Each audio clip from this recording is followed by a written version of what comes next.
I have somebody join us on the phone. Last three digits is 557. Could you please tell me who you are so I can properly name you? Rhonda Kiesling. Did you hear me, Stephen? Yes, ma'am, I got it. Thank you.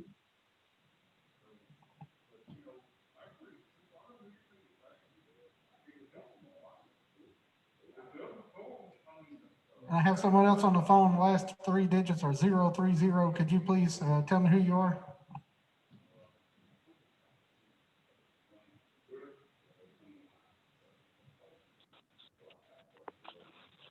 $8030 is Dennis Foster. That's me.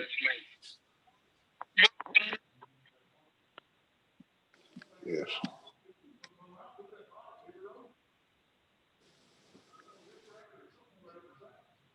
I hear Johnny, but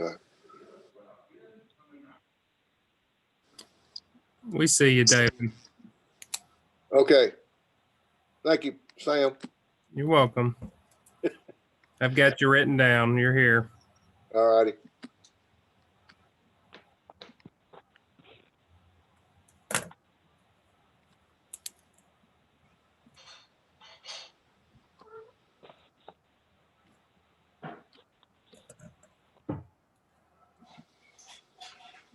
It's 7 o'clock. Has anybody heard from John Kerr? I could hear his Not voice me. a while ago. Yeah.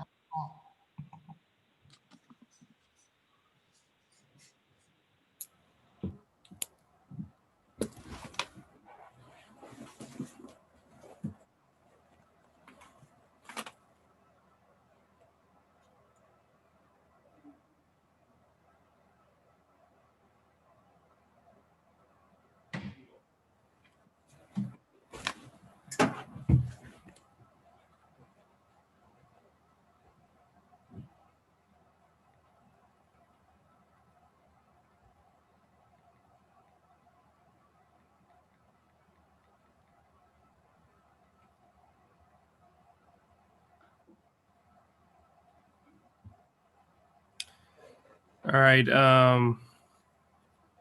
Mark Swaffer texted me, said he's going to try to do a call in.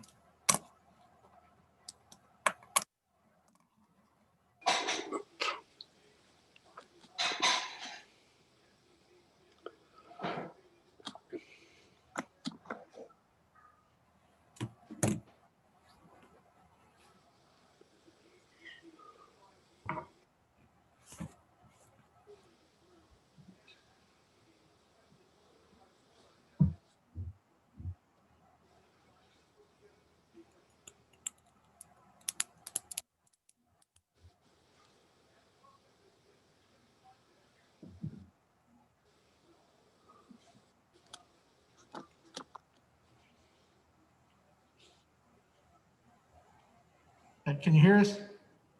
We can.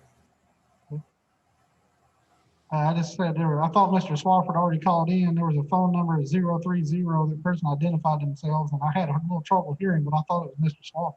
That was Dennis Foster. Awesome. Okay, thank you.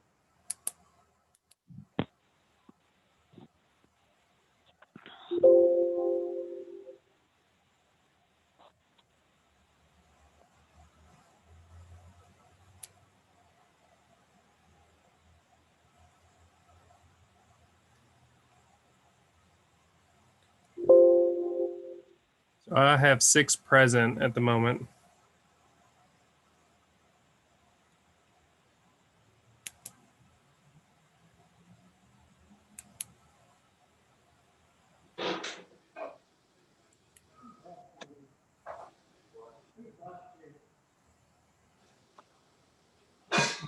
Pastor of this commission.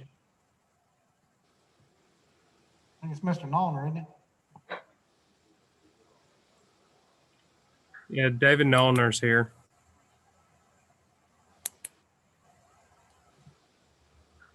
Here with me, I've got Mr. Harper and Mike Potts is here.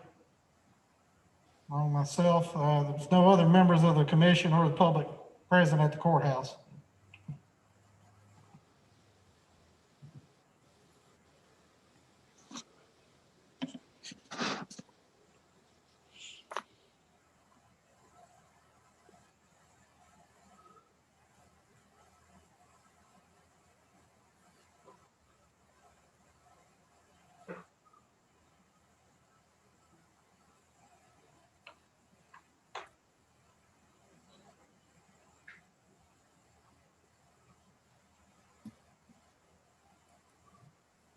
So I'm going to go through the names for Mayor Chambers is present. Mary is present from GNRC. Mary Ann Baker. Thomas Harper. David Thomas. Rhonda Kiesling.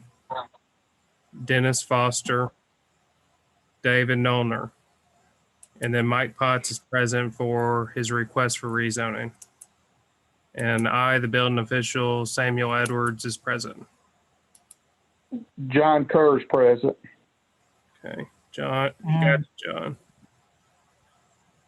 Kerr.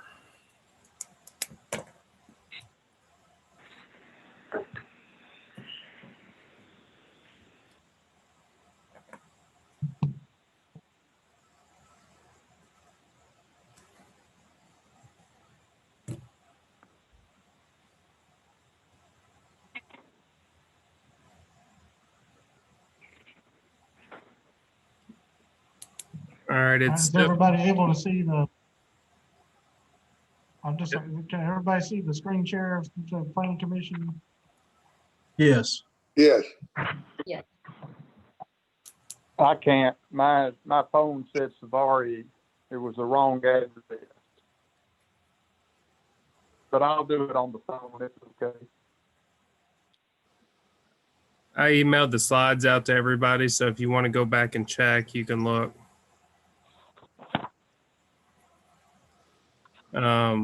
It's 7:06 and we have enough for a quorum. And if you want to start, John.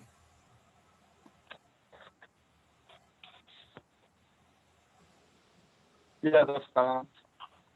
Well, you basically have called the roll. So we'll just go with what you called. If anyone else has gotten in since Sam called the roll, you need to speak up now. Okay. Mr. Chairman, before we get too into the meeting, according to direction from the comptroller's office, we need a motion and a second to be voted on. That it is necessary due to COVID-19 as a health emergency that this meeting be done virtually. And then all votes in this commission meeting must be by roll call. Okay. So to make this meeting legal, we need a motion and a second for what the mayor said, that due to COVID-19, we're having this meeting on Zoom. Do I have a motion for that to that effect? I make that motion. Motion by Mr. Nollner. Do I have a second? I'll second it. Okay. I don't have a list of members. Sam, would you I do the can roll go ahead. call? Okay, thank you. Okay, Mary Ann Baker, Yes. Thomas Harper, Yes. Dennis Foster, Yes. David Nollner, Yes. Rhonda Kiesling, yes, John Kerr, Yes. David Thomas. Yes. Okay. Motion passes 7-0. All right. So the motion has passed unanimously. So we'll now proceed to the reading of the minutes. Y'all have all had a chance to see those. Does anyone have any corrections or comments to make regarding the meetings of the previous meeting? I make a motion to approve them. All right, I have a motion by Mr. Nollner to approve the minutes from the previous meeting on 12/14/2020. Do I have a second? Second motion. Okay, so we have a second. Mary, would you please call the roll? Yes. Mary Ann Baker, Yes. Thomas Harper, Yes. Dennis Foster, Yes. David Nollner, Yes. Rhonda Kiesling, Yes. John Kerr, Yes. David Thomas. Yes. Okay, motion passes 7-0. Okay. So we have dispensed with the roll call and the minutes from the previous meeting. Seeing no old business, we'll move right into new business. Number 1 on our list is a request for rezoning of 309 Andrews Avenue, Hartsville, Tennessee. This request is to rezone from R1 to R2 for the purposes of building a duplex. Is the property owner on the line? He is. Mike Potts is here. Okay, Mike. All right. Would you like to speak to this, to your request, Mr. Potts? I would. Go ahead, please. He just said there, we were able to purchase a lot there on 309 Andrews, just this last year.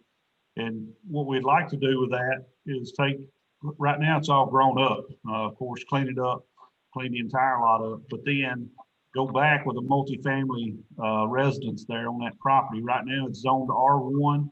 I spoke to Sam about it, a few times before. And looking back even at some of the records that I have there local, I know there is a duplex just right around the corner. And then they built those multifamily apartments and rentals or units right behind Reese's. So we're trying to, of course, it's just an investment for me and my family for rental property is what we're wanting to do. Okay. Sam, would you like to talk about this request? So this property is definitely sufficient for an R2 duplex home. The area would be decent for dense residential.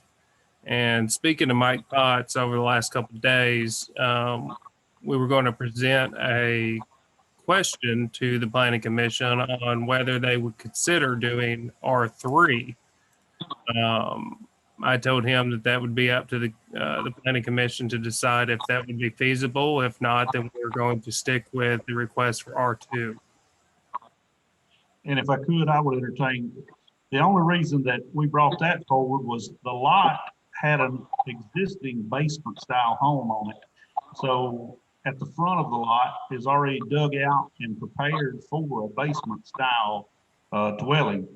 And the lot is a large lot.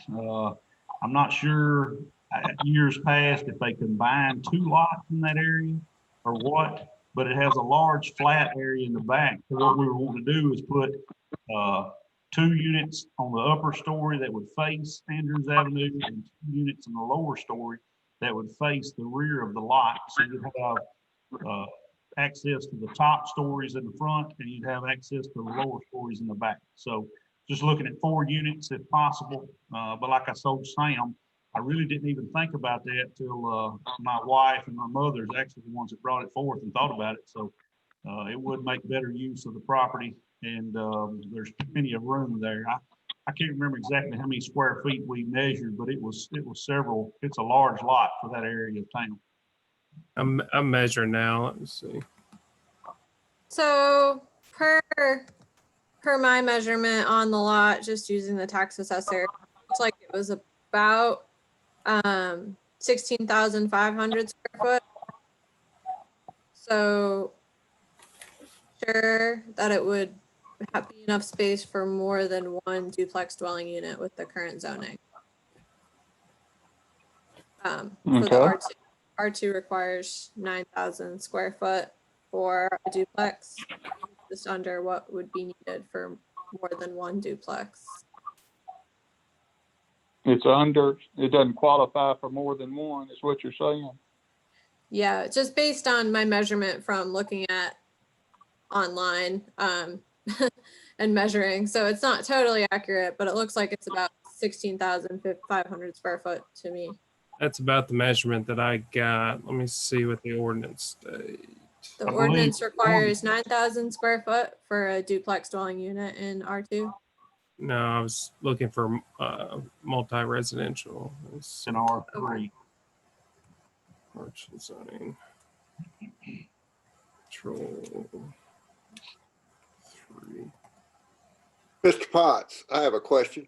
Yes, Driveway, will there be a driveway in the front or a driveway in the back, or how will the driveways be?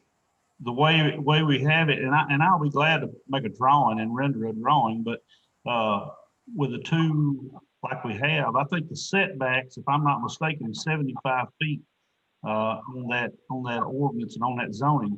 So there will be plenty of room in the front for 4 spaces at the top, and then in the bottom would be, I mean, ample space.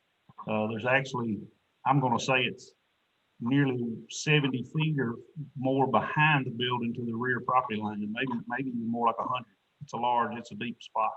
But yes, there's room at the top for the 4 units or 4 spaces, and then the same at the bottom.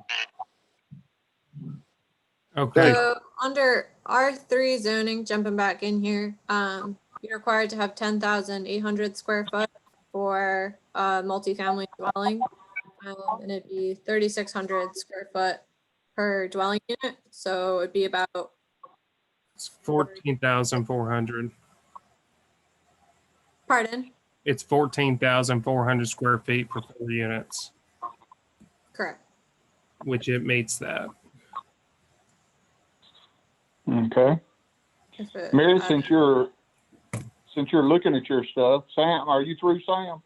Yes. Yeah. Okay. Well, then why don't we just go on to Mary's?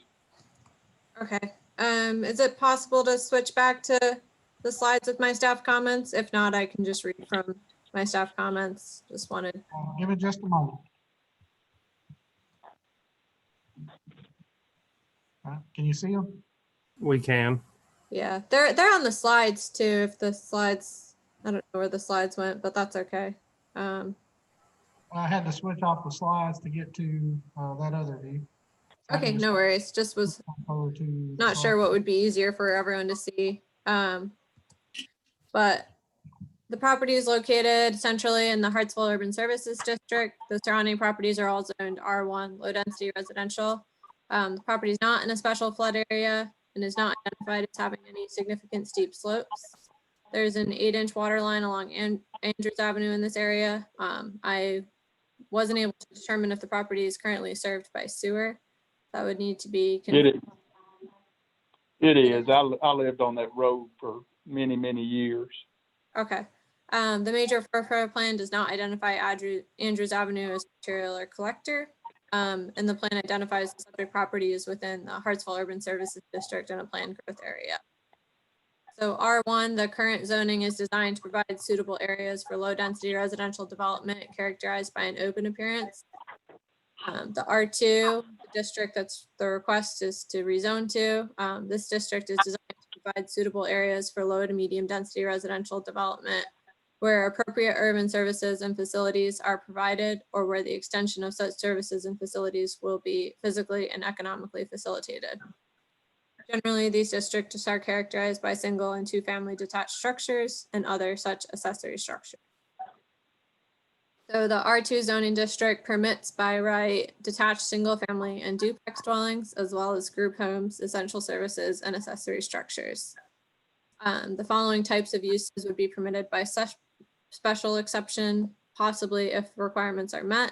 And those are administrative, community assembly, continuing education, cultural, recreational services, intermediate facilities, personal and group care facilities, and religious facilities. As we touched on briefly, the minimum lot size for a single family dwelling unit in this area is 7,500 square foot. And the minimum lot size required for a duplex dwelling unit is 19,000 square foot. And this property is about 16,500 square foot. So in staff's rendering rezoning request, the property is not constrained by floodplain or steep slopes. It appears that there's water available for it to develop with the R2 zoning. And it's been confirmed that sewer is available in the area. This road is not identified as an arterial or collector, and the property appears to have direct access to Andrews Avenue. The property surrounding this area is all zoned R1. This property is not near any other R2 zoning at this time.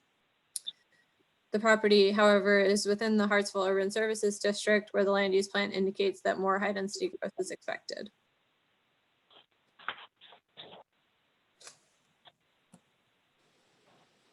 Okay, are you through, Mary? I am, thank you. Okay. So we will now open the floor to discussion about this. I don't mind going first. As someone who grew up on that street, and as Mary said, every house, every lot on that street is zoned R1. And to me, this is pretty much the definition of spot zoning. I just can't support this request for this because I don't see starting to put duplexes and quadplexes in where there's only R1 zoning.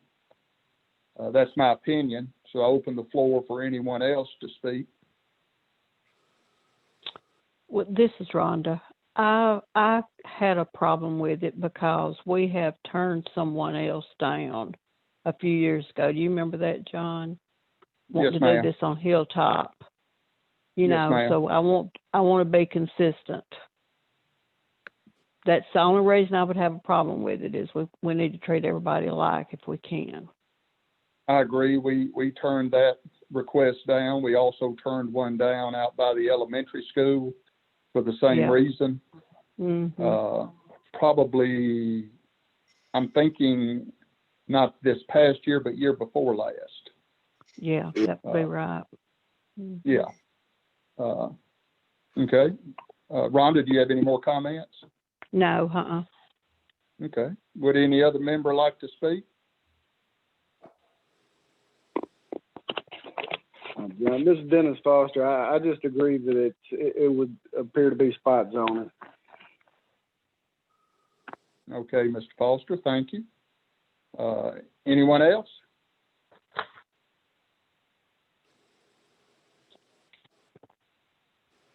Any other member? I would like to see that lot improved. Don't get me wrong. This is Rhonda again, jumping in here. And I would like to see that lot improved, and I know it would make things look better, but I just have a problem with putting R2 right there. I want to clarify that. My personal opinion is you took the words right out of my mouth. That's a perfect place for a house. And yes, a house with a basement. A lot of the houses on that road do have basements. Actually, in the back of that lot actually backs up to a city alley. That was a public alleyway. They actually the garbage truck used to drive up through there and collect garbage when I lived there. So, Mayor, I don't know if you were aware of that, but that is a city alleyway that goes all the way behind every one of those houses down through there on Andrews Avenue. Goes down to the road there at the high school by the side parking lot. Next member that would like to speak?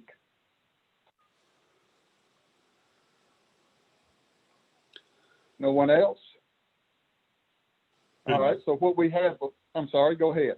Could I say another thing? I'm not trying to sway anybody, but just one thing. Sure, go ahead, Mike. Go ahead. Just in looking this week and I talked to Sam about it, but I was looking at the way the ordinance and all are wrote from Trousdale County and Hartsville. If this property was in Trousdale County or outside of the city limits, there would be no rezoning needed to come to the rezoning committee and ask for zoning, because R1 allows you to build a duplex in the county, but in the city it doesn't. Now I'm fine with either way, you guys. I'm not upset either way. I'll be fine, but I think it needs to be visited that the zoning from county and city should either be, it should be better for the city as far as density, housing density than in the county. In the county on R1, you can do single family or duplex, but in the city you can't. I don't understand that. And that was one of the reasons I thought that I could bring it forth and that might be something that would go. Within 200 feet of this house is a duplex in the city that's in R1. Within 500 feet, there's a development of 5 units and townhouses. So that was just the only reason that we looked at it and thought it might be something that we might could do, at least the duplex style. And if not, we would ask for the other. But either way, like I said, I'm not bringing anything negative, but I just felt that if the county would allow it, then obviously the city you think would be more dense than the county. And you're correct. There are some discrepancies in the zoning between the city and the county, which we have looked at and are looking to get closer together on. Some things like that we do need to, since Metro government, came in, and it's been several years. It just hasn't gotten to yet.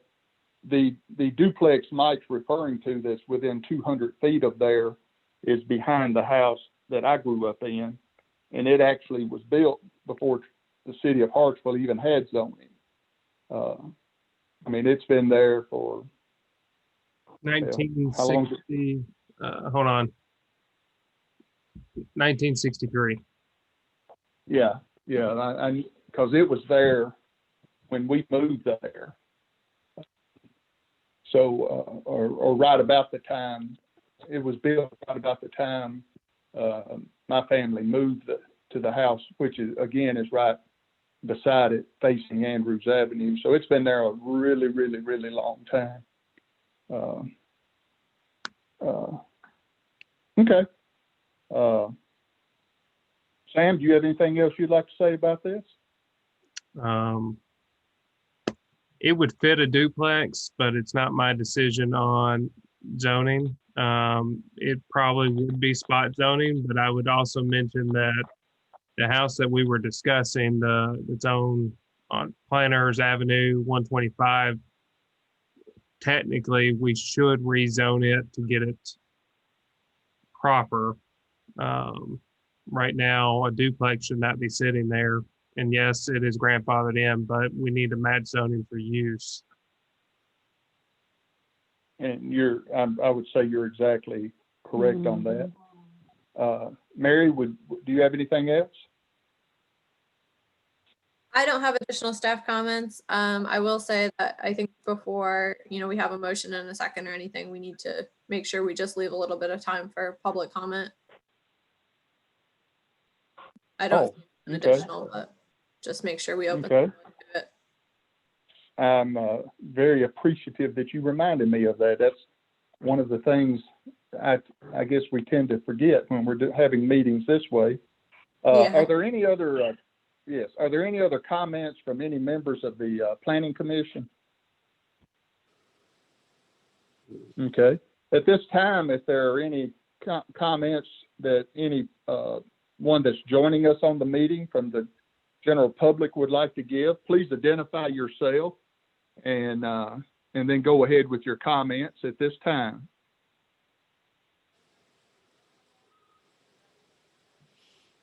Okay, I'll repeat that. If there's any members of the public that are joining us during this meeting, if you would like to comment at this time, please identify yourself and begin your comments.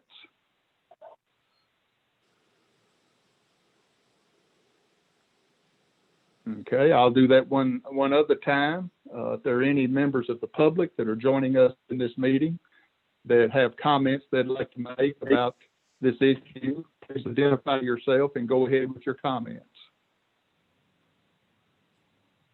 Mr. Chairman, this okay. is, and I'll just state that at the courthouse, there are no members of the public here besides Mr. Potts, so there is no one here to speak. Okay, thank you. Well, I kind of wanted to follow Robert's rules and give them 3 chances, so I understand. And they've had 3. Since it's being recorded, I just want to make sure that that's on the record there on this recording, that other than myself, Mr. Thomas, who's a planning commission member, and Mr. Potts, that there are no members of the public present at the courthouse. Thank you, sir. I appreciate your input. All right, so we will proceed with this request. Of course, the Planning Commission, as we all know, does not make zoning changes. We just are a recommending body to the Trousdale County Commission. And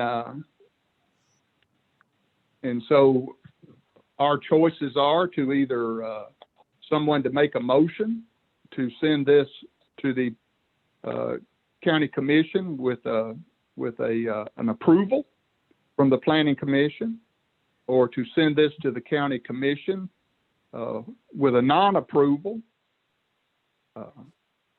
or just send it to the County Commission. So does any member have a motion they'd like to make at this time?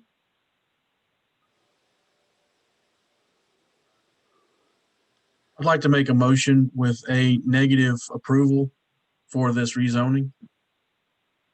Okay, I'm not sure who that was. That you, David? Yes.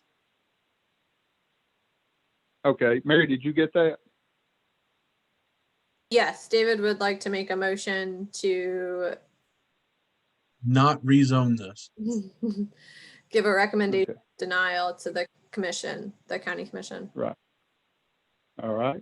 Why Chairman, don't we, I'm sorry. Chairman, why don't we go through, and after his motion receives a second, I'll go ahead and call a roll to see if anyone has any last comment on the motion made or first discussion before we do the roll call vote. Okay, sounds good. And the chairman will second that motion.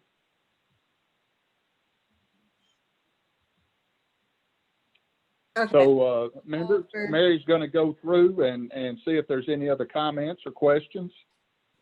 okay. Mary Ann Baker, if you don't have a comment or question, just go ahead and say, no, this is not the vote to clarify. This is just if you have any additional thoughts or comments on the motion. No. Thomas Harper,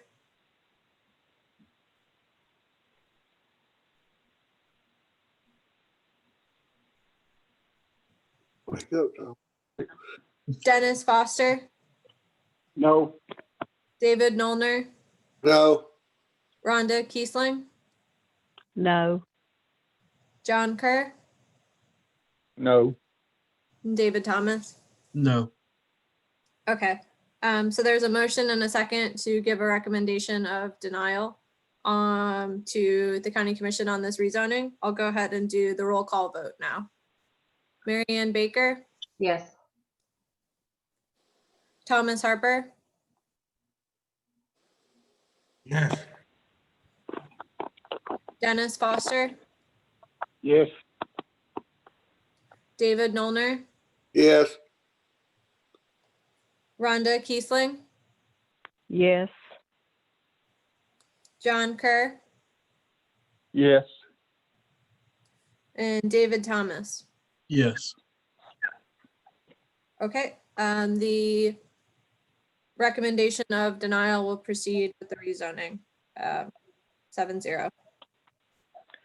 Okay, so that will be sent to the Trousdale County Commission. Mike, I'm sure you know this, but you can show up at that meeting and state your case again, and the final decision on that will be made by the county court.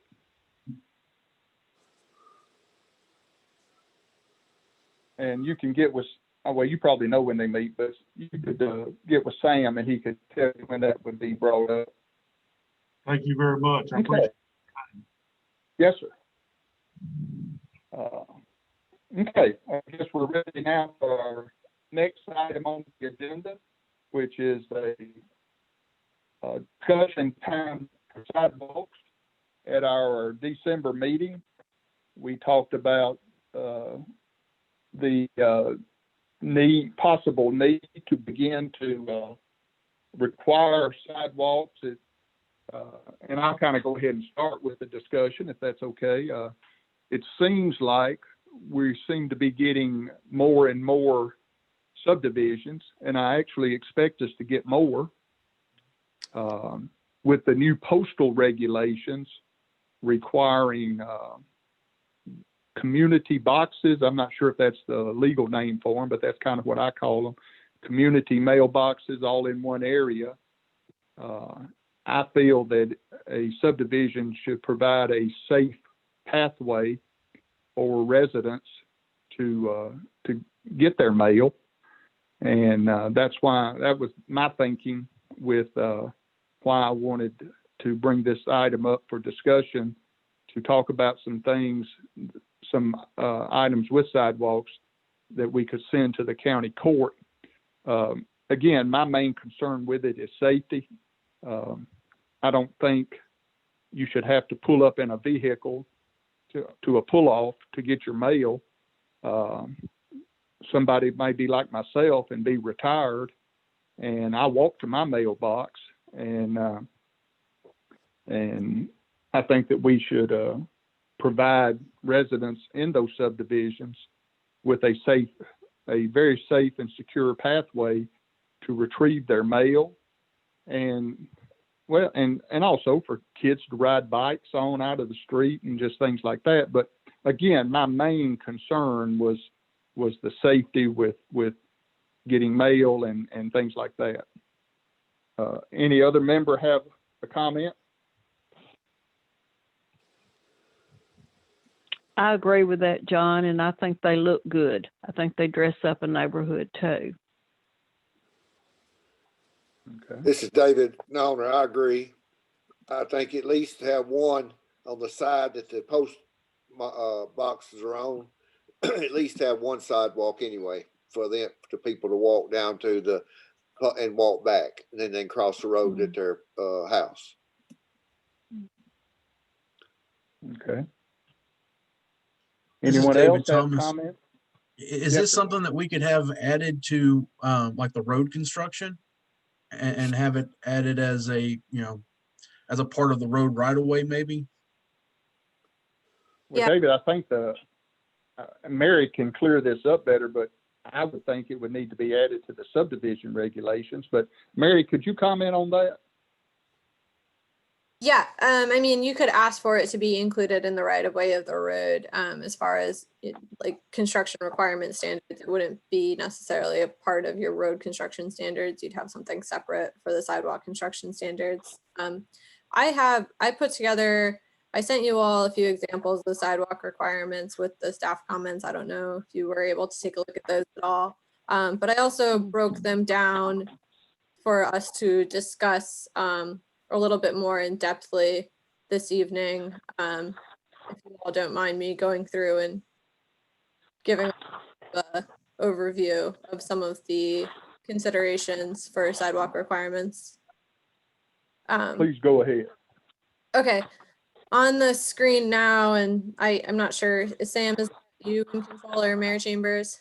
I guess I don't know who's got the screen control right now. I control off the courthouse, this Mayor Chambers, so you just let me know which slide. Okay. you want. Mayor Chambers, can you go back just one slide then? So right now, this is currently the two portions of the subdivision regulations that we've been referencing in asking for sidewalk requirements. Mayor Chambers, then if you could go to the next one. And this is what is currently in the subdivision regulations as far as design requirements for sidewalks. So if the planning commission were to ask someone to put sidewalks in a subdivision currently, they'd generally be required to be 4 foot wide with a 2 foot grass planting strip between the road and the sidewalk per this, based on that being a minor public way. If it were to be asked for on a collector or an arterial, that would move to a 5 foot wide sidewalk, as well as if we were looking at a non-residential subdivision, the current regulations would currently ask for a 6 foot wide sidewalk. Mayor Chambers, if you could go to the next slide. And then I also included in here, this is currently in the zoning code for what's required as part of the development standards for a mobile home park. There is a requirement for walking paths, site plan request that's in there currently. So a common walk system, essentially to be interpreted as a sidewalk. Next slide. So I have a few considerations. So mainly we've been talking about sidewalk requirements in relation to asking for access to the centralized mailbox unit. But I wanted to outline what other items we need to look at if the commission is considering situations to require sidewalks or not. So with the subdivision regulations, which is what we've been primarily discussing, sidewalk requirements in relation to, the commission might consider how sidewalk requirements would change based on if it was a major or a minor subdivision. So if it's a minor, it's, you know, less than 3 lots or less and doesn't include other public public improvements that would make it a major. What other opportunities there might be for exceptions to sidewalk requirements should be considered, and then how anytime that an exception to a sidewalk requirement is to be issued, how that would be handled. What requirements would be in place for an exception. Currently in the zoning code, the requirements only have mention of pedestrian ways or those walkways in relation to the development of a mobile home park. So I would say that the commission might also consider adding sidewalk requirements to multifamily development standards or commercial or general site planning standards as well in the zoning code if interested. And then just a few other considerations would be whether the existing sidewalk width requirements and planting strip requirements are sufficient, or if the commission might revisit those as well as we discuss the ordinance and the subdivision regulations. Next slide, please, Chambers. So in relation to considering exceptions for sidewalk requirements and where those might be issued, I've pulled up some examples from the city of Lebanon as well as Portland and Gallatin. So this first slide, oh, I'm sorry, I'm not quite sure what I did, my view.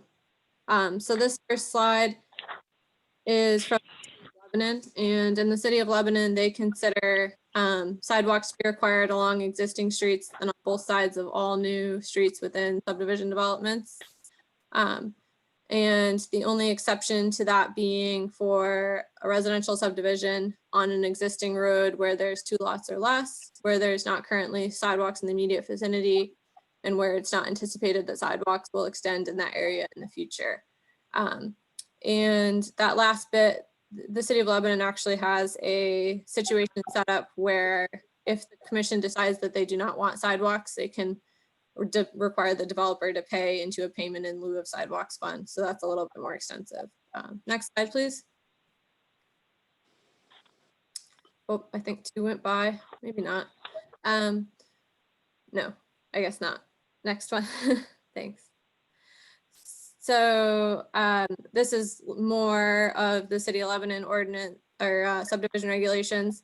They also mentioned that the ability to pay the payment in lieu of could be due to natural conditions or barriers, street utility improvements or construction, stormwater drainage ditch, or anything that would prevent the construction of a sidewalk due to a utility or other unusual circumstances. Next one. And that is a similar set of exceptions in place in their zoning code as well in the city of Lebanon. Next slide. In the city of Portland subdivision regulations, they require sidewalks in all new subdivisions as well. And the opportunities that they provide for not doing hardship, if you're not putting sidewalks in, is that sidewalks are not going to be required, or where strict compliance with the provisions would cause an undue hardship due to previously approved plats or development plans. An alternative option might be considered. And you can see that they have the intent to set up a payment in lieu of sidewalks as well at a later date, but didn't do that with the changing of their subdivision regulations. Next one. The city of Gallatin subdivision regulations also require sidewalks with a few exceptions. So their ordinance requires that sidewalks should be in all subdivisions that are residential and mixed use, with the exception of final plats being approved prior to this being added to their subdivision regulations, or final plats of additional sections of subdivisions where sidewalks were not previously recorded in sections of those subdivisions. So if we had a new request that came in 3 phases, or an old request that came in, it was 3 phases, and phase 1 and 2 were done, and now they were asking for phase 3, the commission wouldn't suddenly require sidewalks on phase 3 with that provision. And then also minor subdivisions containing 5 lots or less, unless specifically required by the planning commission. They also require them for commercial subdivisions, except for where the final plat was approved prior to the enactment of this piece in their subdivision regulations, or where additional subsections of the subdivision were not required to have sidewalks. I'm gonna pause there. Actually, can you go to the next slide, please? Make sure I covered it all. So I'm gonna pause there to just ask if there's any questions on what opportunities there might be to consider acceptance to sidewalk requirements. from the commission. What width sidewalks does most places put? So I actually have that a little bit further into this presentation. Mayor Chambers, if you could just start flipping through forward, tell you when to stop. Okay, pause. So in the city of Portland, they require a 6-foot planting strip and a 5-foot sidewalk width at minimum, and then it goes up from there. So that's larger than the 2-foot planting strip and 4-foot sidewalk required currently. Next slide. In the city of Lebanon, their planting strip width and their sidewalk width requirement varies based on zoning district. The 6-foot planting strip is pretty standard, and their requirement is 5 foot for most residential development as well. Next one. And then in the city of Gallatin, this actually doesn't mention the requirement for the width of the planting strip, but the city of Gallatin requires 5 foot in residential streets and 6 foot in non-residential subdivisions as well.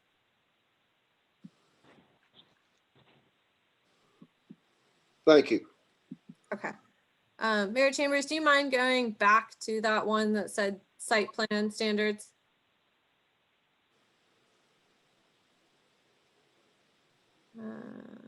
Oh, forward, sorry. There, perfect. So I wanted to point out as well that the City of Lebanon zoning code has site plan sidewalk requirements in addition to what's in the subdivision regulations, as we've been discussing. So in the City of Lebanon, they consider sidewalks as necessary in all commercial, industrial, multifamily, and mixed-use development to provide a way to get to entrances to each building, to adjoin to public sidewalks or walkways on the adjacent properties or along the road. Adjacent public transit stations, if those exist, would be required to have a sidewalk to them, and any parks, trails, schools, and recreation centers near a new subdivision, or any adjacent non-residential development as determined by the Planning Commission. Next slide, please. Oh, and then this gets back into the design requirements, which I just touched on for the question. So you can move ahead to the next slide. And next, please. Next one too, please. Sorry, trying to remember if I had anything in here beyond the design standards. Next one. Okay, so I guess my question to the commission is I am happy to start work on drafting sidewalk requirements per, the discussions that we've had. I just wanted to get some clarification before we go forward. First on in what situations the commission might consider exceptions to requiring sidewalks in subdivisions, as well as if they wanted to take a look at changing the width requirements that are currently laid out, And then if this will only be applicable in subdivisions, or if we wanted to take this and open the zoning code as well to consider amending what sidewalk requirements exist there.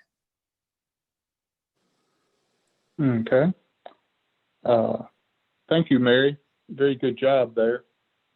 I would like to, since this is going to require county commission approval, I foresee some of our builders possibly coming to the county court like they did on the sprinkler system requirements that failed and other things. So I would like to hear from the mayor and see what he thinks about this. If Mayor Chambers could. One point of clarification. One point of clarification, if the commission were to change the subdivision regulations, that does not actually require permission at the county commission level. That would be done with 30 days public notice and a public hearing, and that could happen with the planning commission making that decision on the change. Anything that would go as a change in the zoning code would follow basically the same procedure that a rezoning does. Well, thank you. That's very important. So if we just want to require it in our new subdivisions, then we can do that by having you draft something, us look at it, approve it, and then 30 days of, I guess it would need to be posted or something somewhere. And then after 30 days, it would be added to our subdivision regulations. Am I understanding that correctly? Slightly backwards, but yes, essentially. So we would advertise and put out a notice that a public hearing would occur on this change to the subdivision regulations 30 days in advance. Okay. And then you would host a meeting, a normally scheduled planning commission meeting, have a public hearing on the change, and then put that on as an agenda item and vote on it. And that change would take effect. Okay. Thank you for clarifying that for me. Mayor, I would like to hear from you if you have some comments you'd like to make about this.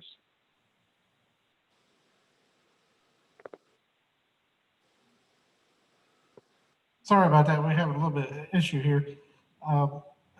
With the centralized mailbox, as I've said a couple of times, I'm concerned about people accessing that because some of them are putting right next to the road, and that's all well and good if somebody's wanting to pull up and get out of their car, but not everybody is going to be able to do that. And you may have people who have a disability or something, and it would be better for them to have the sidewalk. So that's my concern. I do see the benefit of having the sidewalks there. It makes the neighborhood much safer, in my opinion. If you have if children want to walk up and down the sidewalk, go to their neighbor's house or something like that, they won't be out in the road.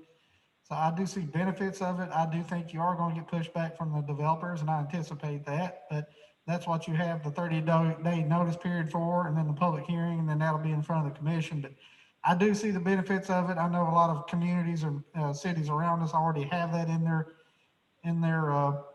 regulations. So I do see the benefit in at least looking at it, and then it'll be up to the commission once you get the public hearing to decide if that's something you want to go forward with or not. Okay. Thank you, Mayor. I, for one, would like to voice my support for moving ahead with this. I think we should give Mary approval for her and Sam to begin work on this. And as soon as they have something that, and the mayor, and working in conjunction with the mayor, I don't know enough about it to know about widths and all of that. I don't know what's ADA required and that type of thing. But I am very much in favor of moving forward with this item to add to our subdivision regulations. And maybe that's the best way to start. And then we can look at it from commercial and other areas as we move forward. I'd like to open it now for any other planning commission member to give their thoughts. I think that's definitely the way we should go, because if we look at it like in the safety aspect of it, you know, you don't want people, and a lot of people like to walk, you know, and you don't want them walking in the road. Walking on sidewalk is a lot safer. And just for the people in the neighborhood, I think it would be a whole lot safer than them having them walking in the road.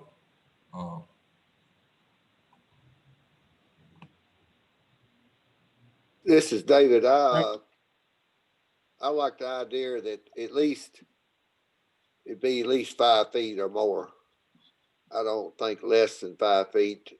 That's too narrow for people to be walking, trying to pass each other, or for a wheelchair to get down the sidewalk. I think at least need to be at least 5 or 6 feet, or more, you know, in that, something on that. Okay. And Mary, she and Sam and the mayor can work on that. Are you saying, David, that you're in favor of moving this forward with Mary her and the team coming up with some regulations for us? Yes, sir. I'm in favor. Okay. Other commissioners? Mr. Chairman, this is David Thomas. I'd like to say that I'm also in favor of them moving forward. And as our urban area and the rural are both getting more and more denser, farms getting split up and whatnot, I think for safety and the new mailbox regulations, I think it's a good thing for us to do. And I can see where the cost of concrete could raise the cost of a subdivision up, but I think it's more than worth it than that we do this, and that it would be something that would be beneficial to the community long generations beyond us. Yes, I agree with you, David. And one of the things that you said is, I think the number one thing that we're going to get hit with on this is that we're increasing the price of a lot. And I agree, this regulation like this would increase the price of a lot. But I think doing it the way that we're looking at doing it is fair, because if someone comes in if this passes and someone comes in wanting to do a subdivision after this, they will have prior notice that this is part of our regulations. They would already know up front that they would need to add the cost of those sidewalks to the price of the lot. And they would know this in advance and could plan for that moving forward, just like they do in Gallatin, Lebanon, and everywhere else. I do think that's the number one thing we're going to get hit with. And I think that, you know, if we were trying to go back and make this retroactive and making existing subdivisions put them in, I could see that point. But I can't see that point moving forward, because they will know this before they ever even start. Just like some subdivisions have buried utilities and some don't, and they factor that price in. I fully agree with you. Yes, thank you. Other members, please voice your thoughts. This is Mary Ann, and I'd just like to say that I agree with it, and I think we need to move forward. And to be honest, I think we should move forward sooner rather than later, because there's a lot of building going on in Trousdale County, and I think this is a good thing, and we need to get it done sooner rather than later. Thank you, Mary Ann. Next, Commissioner. This is Rhonda, and I agree with everything that's said so far. I'm for moving forward with it also. But I do want to ask Mary, this would only be in major subdivisions? We wouldn't do it in a minor subdivision? Correct. If the commission thought that would be appropriate, that can be drafted as an exception to the sidewalk requirement, similar to, I believe, how the city of Lebanon had it laid out. So if something was a minor subdivision, so less than 3 lots and not requiring other public improvements or variances, sidewalks wouldn't be required as a part of that. that I'm could, gonna borrow trouble. What if a minor subdivision turned into a major subdivision? Maybe in stages. Maybe you put 2 houses this year, but you put 5 next year. I'm just saying, you know. right. Well, if someone were to do a subdivision that had multiple phases, that is automatically a major subdivision. Okay. I will, Even if they just start out with a couple. I will answer your question there. So if, let's just hypothetically speaking, somebody comes forward and they say they're only building 2 lots here. And it looks a little suspicious because there's a whole lot more that can be built. And then next year they come back. Well, now they've made themselves obvious that it is a subdivision. They're trying to get around the rules. Y'all can make the decision that this is a full-blown subdivision and require subdivision regulations for it. Even though they're doing it in stages, y'all can make that decision that this is not 2 lots here, 2 lots there. It is a subdivision. And to Okay. clarify, if this is a subdivision, a new subdivision where they're putting in roads and we'd be looking at requiring sidewalks on the new roads, any part of that needing a road to service, new lots would already have kicked it into a major subdivision review. Okay. Sense? Okay. I just want to be sure I understand.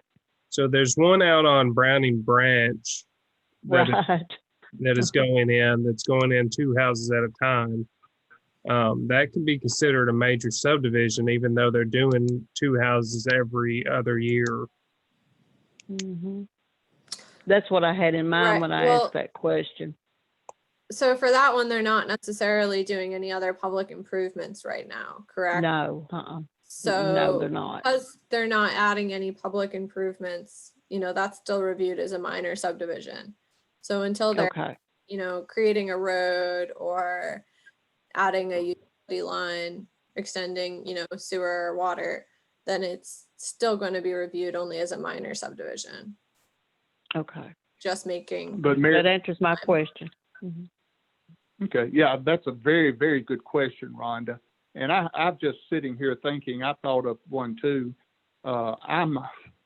Mary, I'm hoping that this would include these businessmen or these developers that come in and build like out there across from the county garage, where there's Mhm. like 8 duplexes down each side of a road. Stan Hall. With this, So St. Mr. Hall's apartments, yes. I mean, I'm hoping that this would include that also.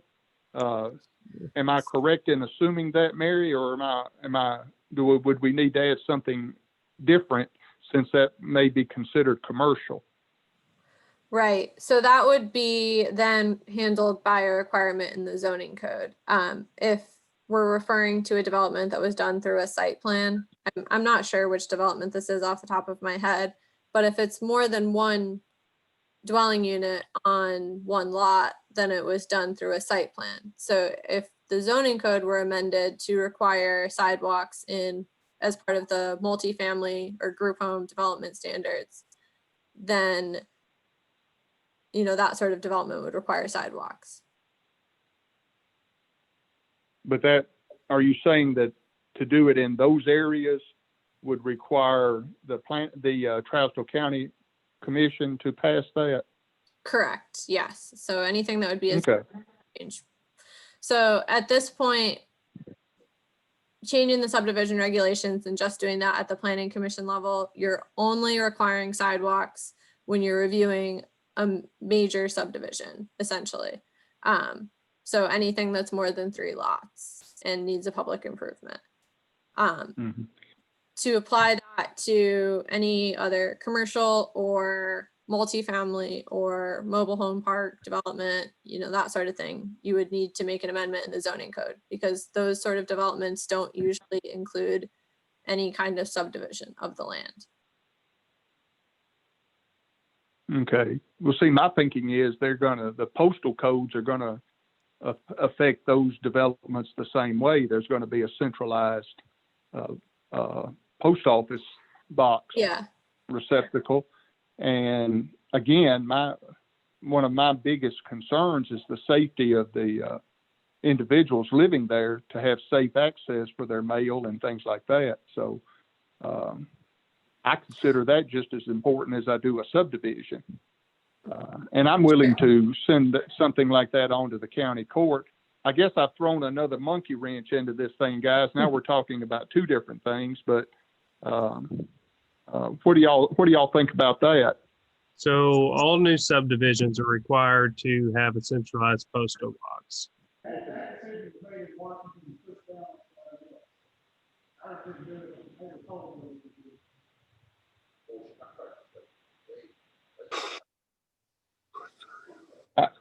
I don't know if I'm the only one, but I can't hear whoever that is talking. I can't hear them. That's Mayor Chambers, and I can't hear him either. Mr. Thomas and I were just talking about the centralized mailbox. We were talking about that this is a federal requirement that came down from Washington. This is not something we created.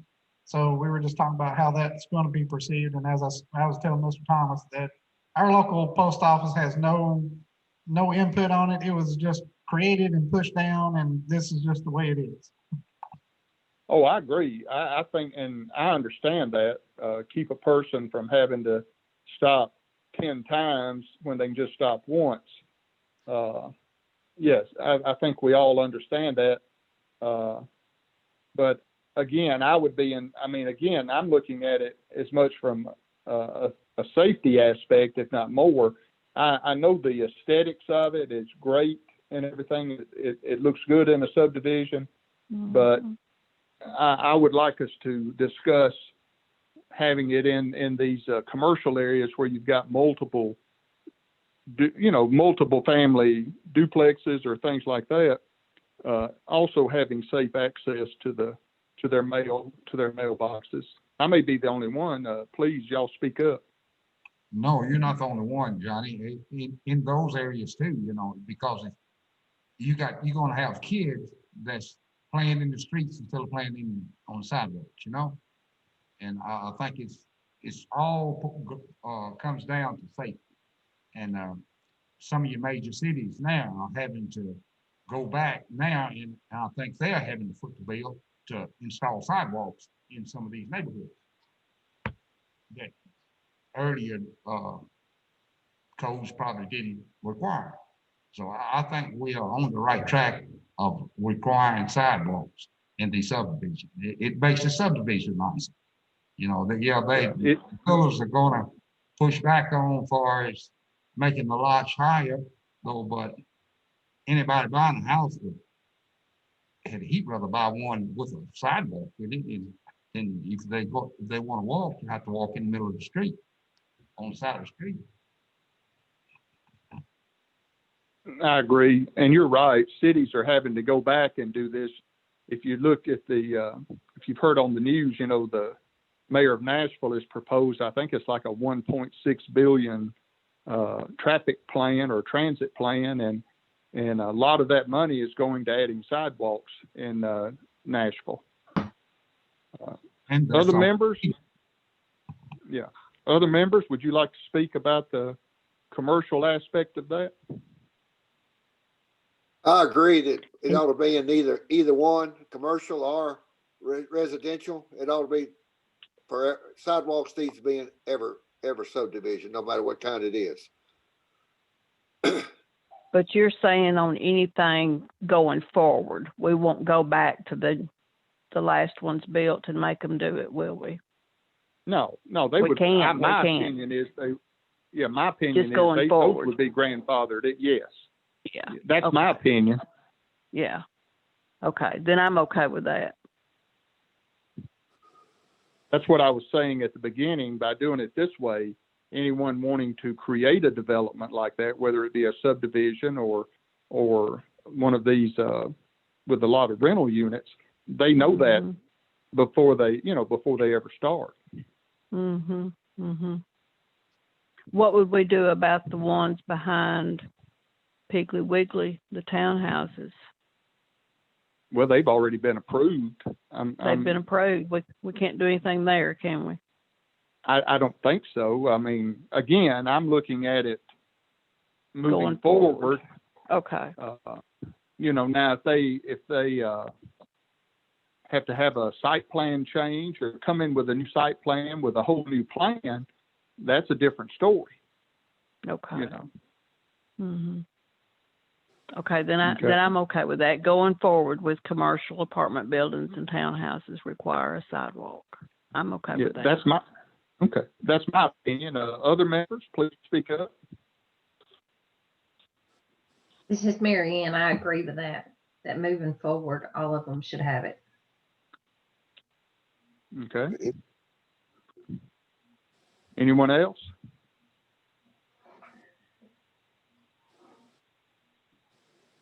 Well, Sam and Mary, it looks like it's the opinion of the Planning Commission that we would like to see something drawn up for subdivisions, which we could do with the public hearing and the commission could pass. And we'd also like to move forward with something in those commercial type areas like that. Now, I don't know if that may be a whole lot of work at one time. If so, I would think the subdivision would be the most important. But Mary, can we move forward with both of those? Yeah, I think what makes the most sense to me is I can go ahead and work with Sam as well to draft the amendment to the subdivision regulations as well as an amendment to the zoning code for these requirements. And then we'll go ahead and review those drafts with you all at the next meeting. And from there, as long as once, we're comfortable with the drafts, we'll proceed with the public noticing requirements and adding the voting items to the agenda for the next month. Okay, I'm kind of like Mary Ann. I would like to proceed as quickly as possible, especially on the subdivision. If y'all get those and it could email them to us, then we could have time to look at those. And if we pretty much understand what we're looking at, maybe we could go ahead and add it to February's agenda. And again, I don't want to put you in any time constraint.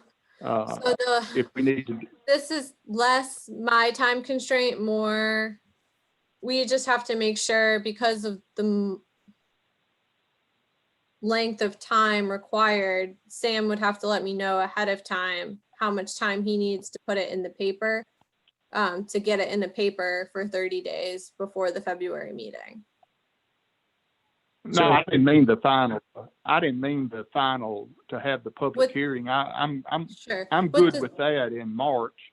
I was just thinking Okay. so that we could, so the planning commission could look and decide if that's what they want to move forward with.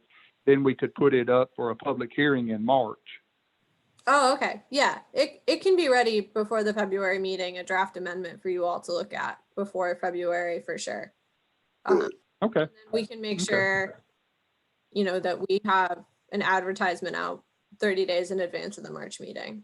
I think Sam's looking at a calendar now. So if we, let's see, I would probably try to get it scheduled for the paper before that February meeting, and then just tell them I'll call them and cancel it if it's not going to need to be posted. Yeah. Okay, that's why I was saying if y'all could email it to us, we could all look at it and everything and respond that we're in agreement with it, and so that you could move on with scheduling that public hearing, Sam. You other members, do y'all agree with that? Y'all ready to move forward with this as quickly as possible? Yes. Mm-hmm. Okay. Yeah. So if y'all could, Mary, if you and Sam could just email all that to us, and then members, it would be your responsibility to reply back, and please hit reply all so that all of us can see the comments. That someone could make a comment that I hadn't thought of that I need to be thinking about, that type of thing. And then we could let them know that, and Sam would have plenty of time to get the 30-day notice in the paper. Okay. Great. Okay. All right.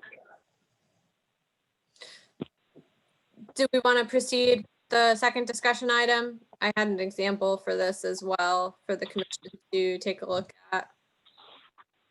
Sure, that's fine with me. The next item on the agenda is discussion of the centralized postal boxes in new subdivisions and what the planning commission will be looking for. I guess you're talking about location of them. Is that what you're talking about, Mary? So I actually, Sam, if you want to, or I'm sorry, Mayor Chambers, can you go to the next slide? So in looking at what some other communities have in place, what I've seen so far is the following requirements that Rutherford County put into effect in response to this location for cluster box units or centralized box units, whatever we want to call them. And in their requirements, they ask for a number of things for all of these. First being requiring that the installation occur by the developer. So it's, not falling on the responsibility of the city or any homeowners after the development goes through. The second being that they require the CBUs or the centralized boxes to be put in prior to the final plat recording. So this would be done with other public improvements before a final plat is signed off on. They'd have this mailbox unit in. They require a subdivision to create an HOA to maintain the centralized mailbox units, because I don't know that the Postal Service is, in charge of the maintenance of any of these units. That seems like an understandable requirement, so that maintaining these units doesn't necessarily fall to the city if needed to maintain them. They also require creation of a separate lot for these units out of the right of way, not on one person's. So essentially, they require that you create an unbuildable lot. It doesn't have to meet the setbacks or anything, but needs to, when you're doing the subdivision, be a separate lot devoted to the centralized mailbox unit if it's not on some other amenity lot, so that it's out of the right of way and out of a utility easement and out of a potential new homeowner's own lot, so that it's clearly set aside piece of land for the centralized mailbox unit that the HOA that's required to be set up would have to maintain. And then there's just another reiteration, number 5 there reiterates that it can't be in a right of way or a utility easement without obtaining permission from the commission or from, that utility provider that has an easement.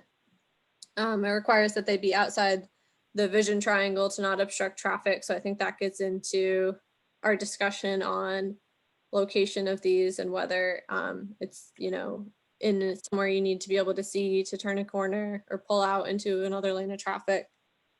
And then it also requires that you submit a site plan. So basically a little drawing showing where, how it'll be laid out with the preliminary plat for a new subdivision.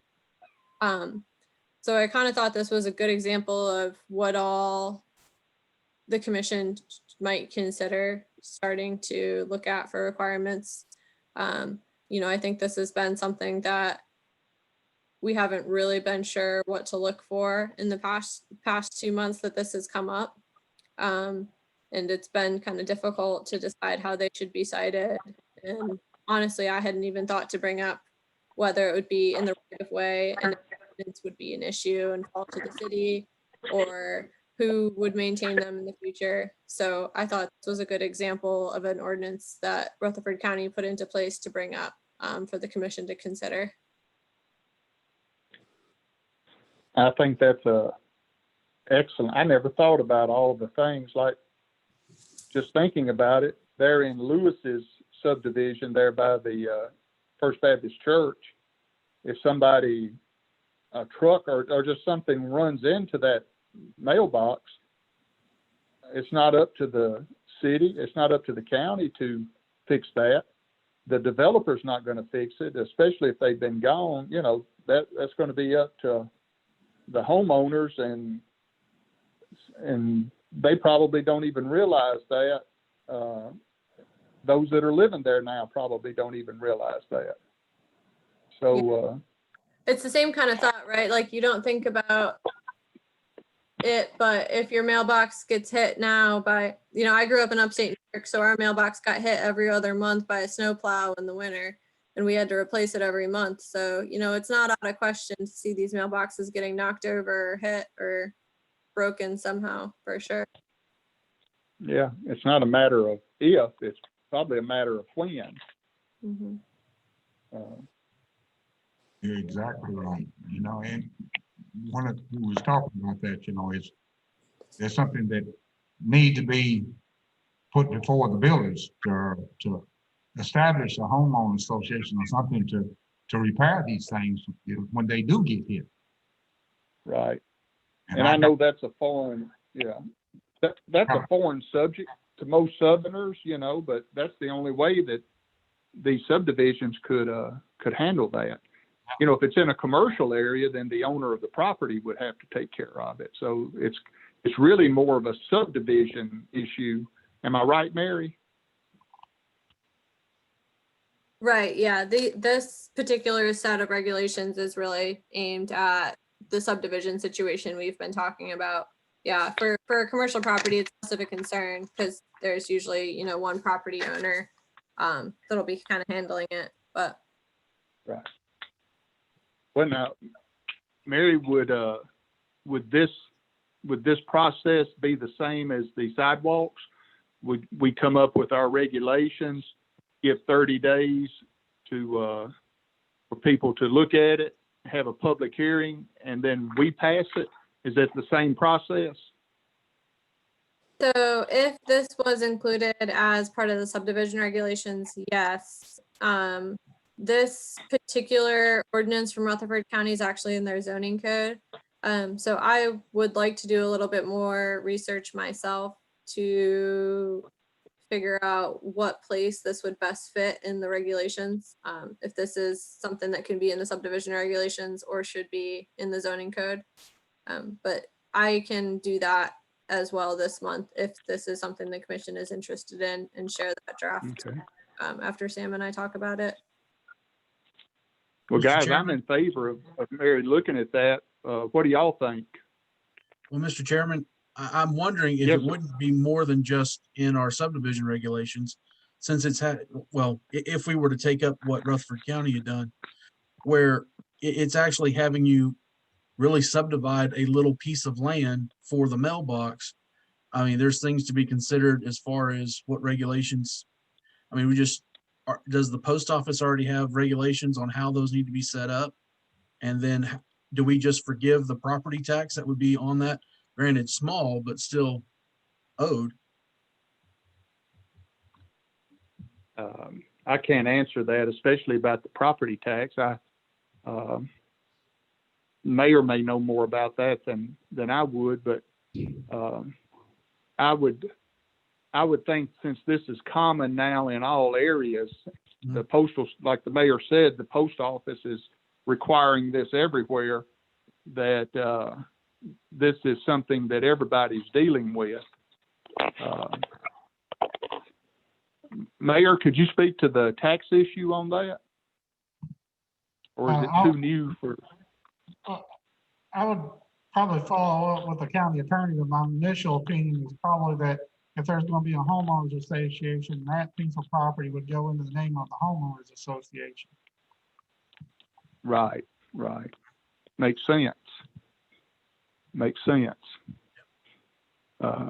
Again, my suggestion is that we give Mary the authority to move forward with that, if that's the will of the Planning Commission. Others, please speak up and say whether you think she should or not. Yes, I think she should. This is Mary Ann. Yeah. Me too. Oh. Mhm.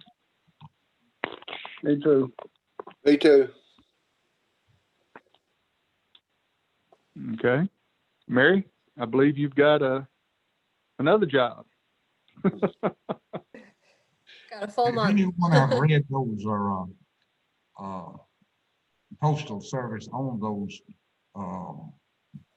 boxes, it's very gray. It don't give you far as telling you how to build them and what dimensions and all of that. It's very gray. It don't specify.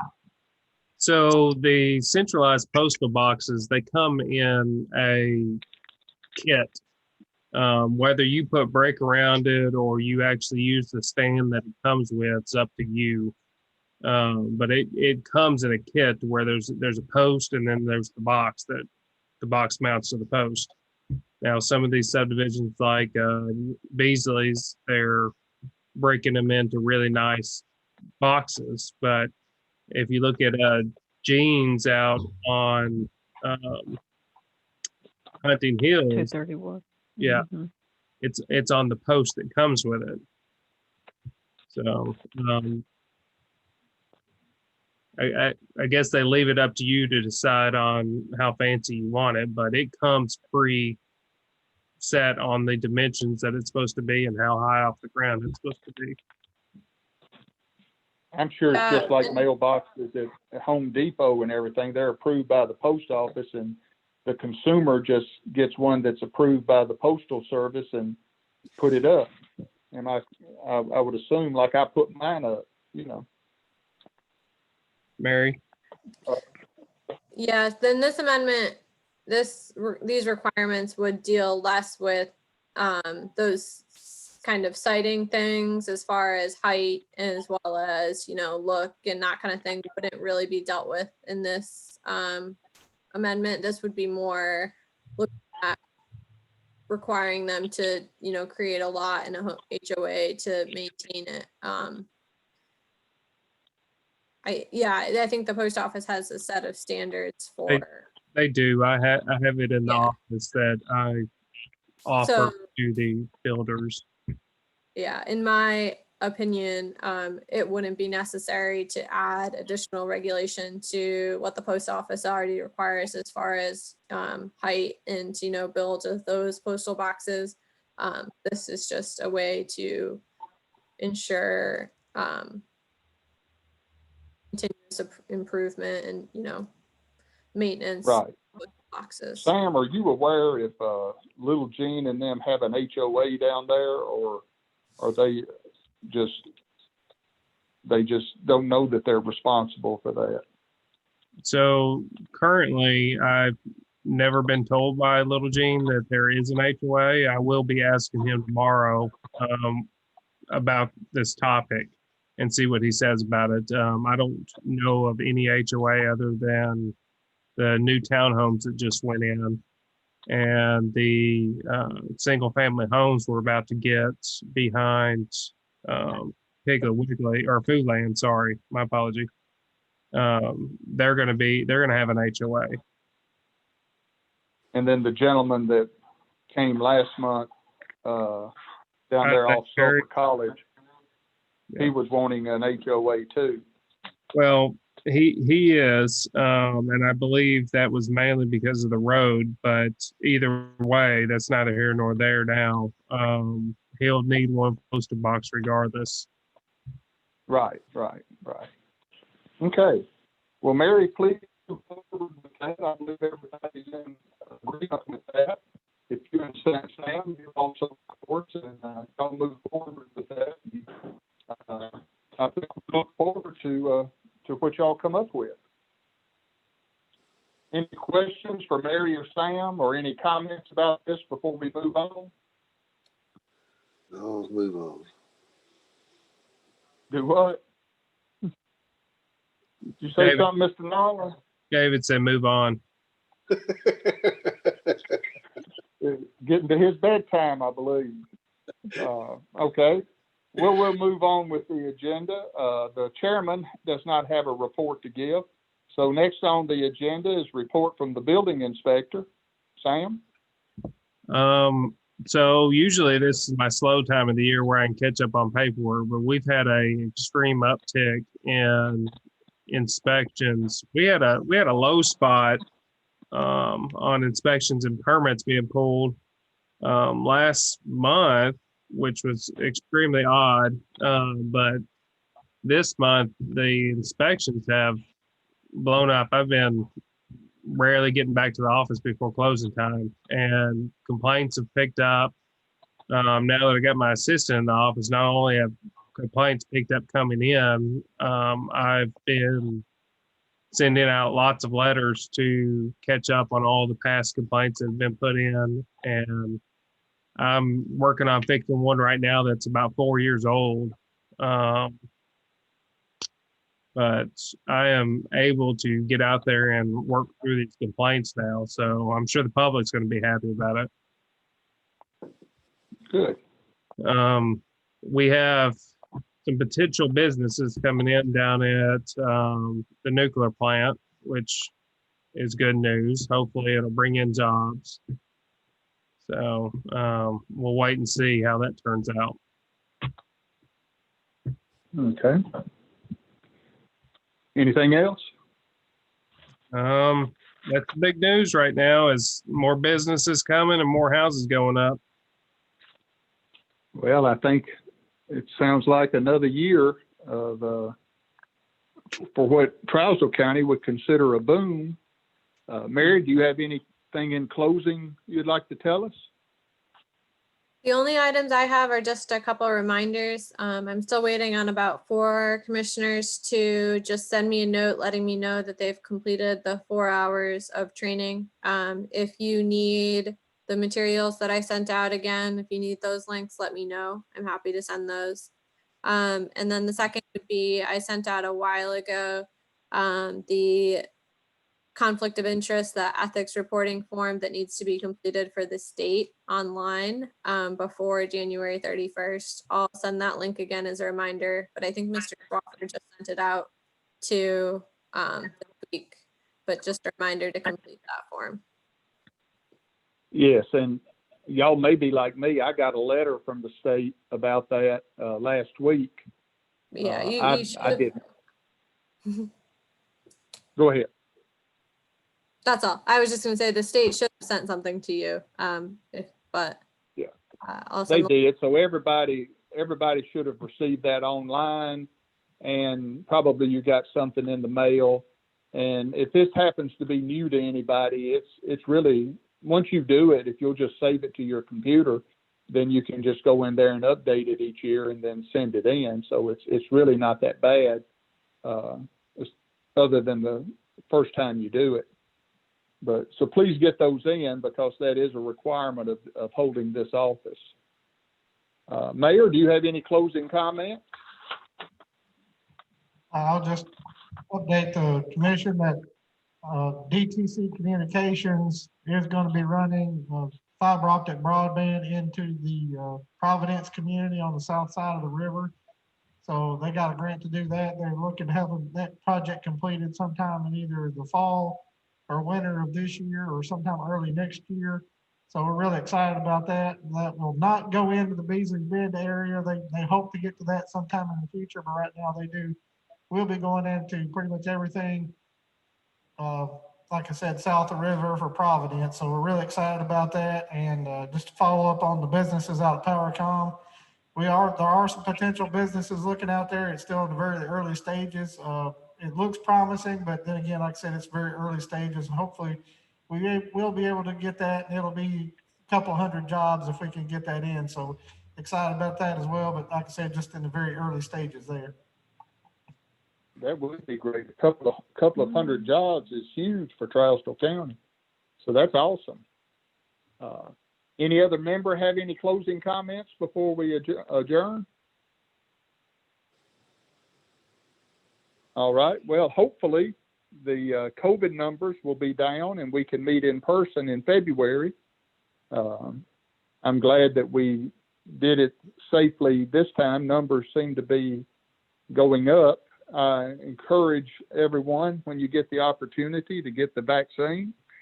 I got mine last week, and I'm very, very thankful. Just looking forward to my second shot, and I hope everyone else does. If there's not any more other comments, I would take a motion to adjourn. I make a motion to adjourn. All right, we have a motion to adjourn. Do we have a second? I'll second it. We have a motion and a second. The Trousdale County Planning Commission will stand in adjournment. Thank you all for attending. See you next time. See ya. Everybody stay warm.